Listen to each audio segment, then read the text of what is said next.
Hey guys, so in this video, we'll be talking about the NES or the NSS, the National Semiconductor Strategy of Malaysia, which is recently announced by the government. It will be talking about how we can really boost the Malaysian tech sector. So, Jonathan, give us a breakdown on some of the phases and, of course, what are the key objectives? Yeah, so this one, the NNS project is basically the government finally realizing the importance of moving up the value chain for the low-end tier of the semiconductor chain, and they want to bump it up to Yeah, the and upper chain. of course, I'm not even sure why it took until 2024 for them to realize this, but okay. Probably because there's a more demand from AI and all the stuff. Probably that's the driver, or maybe because of the government. But you put yourself in the say you are the government, yeah. All right, and then there are key things you want to focus on in the economy, right? You see something that is 40% of your export. Yeah, and this has been going on for many years already. Yeah, and I'm not sure why. Yeah, better late than never, actually. Yeah. Luckily, it's these governments executing all this stuff. But anyway, there's like 3 phases.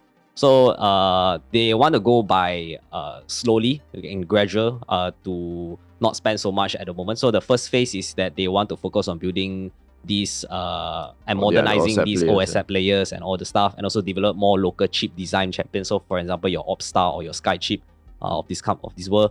And then the second phase is they want to do more advanced chip design. Probably this would encourage these OSAT players to actually spend more on their capex to modernize or even enhance their manufacturing facilities. And then the third phase is that they want to go through this wafer packaging route. So wafer packaging, this one, they really know that you need to spend a lot of capital in order to do these kind of like facilities. So this one is the last phase. They leave it for the last one. They know that they don't really have the financial capability to actually fund this project yet. So that's why they want to slowly, as times goes by, they will start to spend more. And then these are the few amount of money or plans that they plan to do. So there's like 5 headline targets over here. So number 1 is they have to attract 500 billion of FDI, focusing on IC, advanced packaging, and wafer fabrication. They also want to establish 10 Malaysian companies to design and advanced packaging. And then basically they want to do this incentive or even targeted incentive to specific companies only. So not all semiconductor will get this 25 billion in physical support. It's only like a few companies only. And then they also want to do some R&D, global research house, and they want to train and upskill about 60,000 high-skilled Malaysian engineering. So this is interesting because they realize that a lot of engineers are going overseas because of obviously the higher pay. That's why the minister also got to say that, you know what, it's time for us to increase the pay for these engineers so that you can retain some talent. This is a quick breakdown of this 25 billion in target incentive. Not all of the items are listed over here, only some of them. So you can see that 5 billion is allocated for tax forgone. And then there's a lot of these things, semiconductor industry park, the cost to train and upskill these engineers, which is about 20,000 per pax. It's a huge amount of money. Yeah, and basically everything is going to pour into this semiconductor industry. And one interesting comment by Tengku Zafrul is that he revealed that the ministry actually got held a session with these GLC investment companies, so your EPF, your PNMB, your Khazanah National, to ask them to actually increase their exposure. Them a buy call. Yeah, exactly. Literally, they want more exposure into the semiconductor sector. And what's interesting is that one of the comments that I didn't highlight over here is that there is not much of a research house, or maybe they don't really study a lot on this semiconductor sector, which resulted them not to buy these tech stocks earlier on. So right now they have to because of the government's instruction and whatnot. And this is the OSAT's overall share price movement, and you can see that year to date some of them are actually up like 10%. Unisem is up 24%, so that's quite a lot. MPI is 33%, but Gtronic is still down. There's a change in this management. So this new management. Yeah, the chart looks so similar when you look at it. Yeah, exactly. The 2021 is the boom and then the bust. But some of them are actually going back to the peak already. So like your MPI is slowly going up. Yeah, your that's Unisem right. also. I think when you look at track record, you cannot look past MPI. I think they've been around since the late 90s or something like that. And yeah, they've done a really good job. Of course, with Inari and Unisem, they rode, I think, in the past, a lot of the smartphone boom. Now that is sort of tapering off. So hopefully this AI boom, so to speak, and the government's incentive can help them. Yeah. So this is just the OSAT players because it was highlighted in the news, and then they also got talk about this OpStar, which is your IC design. So far, yeah, it has not been doing well, but then year to date, it has up like 16%. It's above IPO price, I believe, but yeah, the peak it's not. Yeah, definitely. I think their IPO price is only like 30 cents or something, or 40 cents. It's already up like multiples already. Yeah. Okay, so those are the one that is highlighted in the news, but then there's quite a number of companies that they didn't really mention. So you have your front end and your back end players. You can see one by one which companies would likely to benefit from this NSS project. Because they did mention that they will be selecting a few semiconductor companies and they are going to like give them some of these targeted subsidy to them, not targeted incentive to them. So yeah, you can just check out, pause, and just have a look at what companies will interest you or might benefit from this NSS. So the takeaway is that probably it is a good time for tech stocks. I mean, the government is pushing to very buy openly. more. Yep, exactly. Yeah, to increase their exposure in these tech stocks. And then another thing is how feasible is this NSS. One good thing is that they got put it in numbers and put it in amount, so we can actually track and see whether do they actually deliver in this target. So they want to like high upskill 60,000 engineers. So they say that year one they want to like upskill 30,000 first, and then year 5 or something like that another 30,000. So yeah, there's a lot of these numbers that we can see. If they can manage to deliver, they also let us know. I hope so. Yeah. But anyway, all of these are good times for the tech company. But do you own any tech stocks? I personally don't own any. Do I own? Yes, I do one. But I the thing is with the hiring engineers one, I never quite understand why people can come up with like this magic number of 60,000. Maybe they explain it not thoroughly. I'm not sure if you know what's the explanation of 60,000.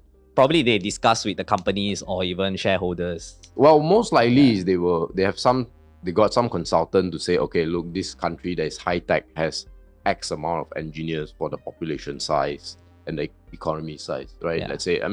Let's just say, right, the South Korean economy is $2 trillion US. Malaysia is about a quarter or less than a quarter of that. Let's say a fifth.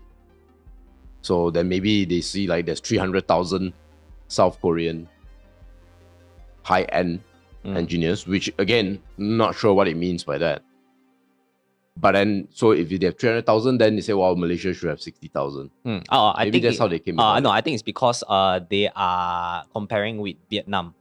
Vietnam is around like 50,000, I think, if I can remember. Yeah. That's the thing, right? So they have 50,000 and then they say, oh, therefore Malaysia should have 60,000. That doesn't really make sense to me, because Vietnam is a much larger country. I think it's almost triple the Malaysian population.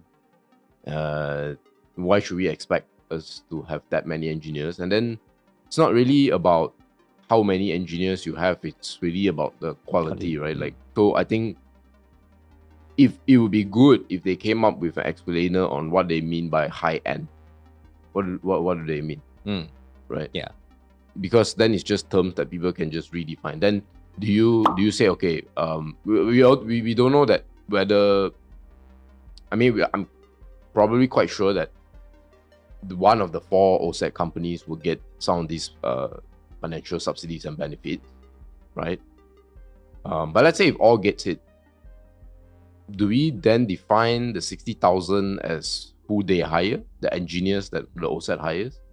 That's not necessarily the case. Or are they going to define it by the income levels of the typical engineers? Like, I won't name the company, but now some of these companies are now willing to pay fresh grads 8,000 to 9,000 ringgit for engineering and design work, right? So I'm not sure. I like the direction. Like, I think it's definitely great that we should move in this direction and subsidize and help our country, right? Like China subsidizes some of their, like their solar players, healthcare players, they do it all the time. And I think Malaysia is going down the right track in that. But then some of the targets has me, it's a question mark. I don't know if there's any other targets that I didn't mention. Let me go back. No, it's just that only.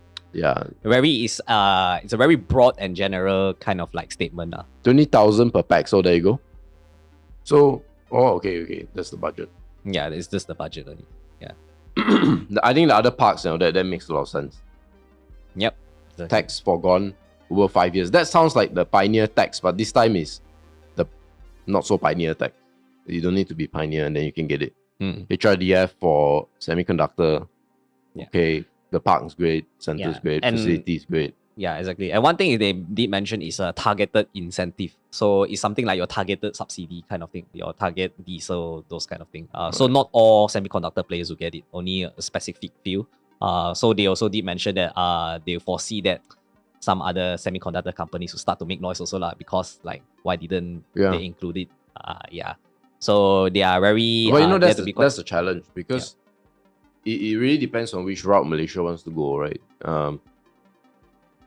If you don't concentrate your money into a few companies, then it might be hard on a global level to compete, right? That's why Korea pumps almost all of its resources into just a few guys, Samsung, LG, SK Hynix, whatnot. So I personally, I have no strong views on this, but I do think there's going to be a knock-on effect, right? Because now that these companies have this money, they will seek like local suppliers for whether even if it's something as basic as CNC machining or metal fabrication, whatever. I'm sure they will be definitely involved. Yep. So that is your NSS and today's video. So if you guys want to check out our Fire Pro, right now our performance is about 57%. I believe at the moment it's about 60%. We're up quite a little bit already. What's interesting is our boring portfolio that we just launched like things like 2 weeks or 3 weeks ago only, and it's up like 60%. I think about a month. Yeah. But yeah, I mean the point is we didn't realize that something that is meant to, the target is to outdo EPF over the long run, and I think in 1 or 2 months he has already matched that. But again, it's not monthly 6%, right, guys? Just so happened that this month got 6%. Yeah, and it's the only portfolio that everything is green, so that is pretty interesting for the boring portfolio. Completely unplanned. I think there's a lot of luck involved, but. Yep. And so if you want to know more about Fire Pro, it's basically where we write our reports, our stock reports, and we share it to our members inside the Telegram group. And then we basically just share our analysis, what we think about the company, what we think about the prospects, and whether we own the company. So we'll disclose whether we are buying it or we are selling it to our members. But we don't really talk about valuations very much because, valuation, it's basically just our own opinion, and we want you to actually justify based on own valuation as well. And the catalyst portfolio is basically for any short-term catalyst, and if there's an interesting trade, so we let you guys know over there. And that is for Fire Pro. And if you want to know more information, you can check out our free sample. The links in the description and also in the comments below. And that's all for today's video, and we'll see you in the next week. Bye-bye.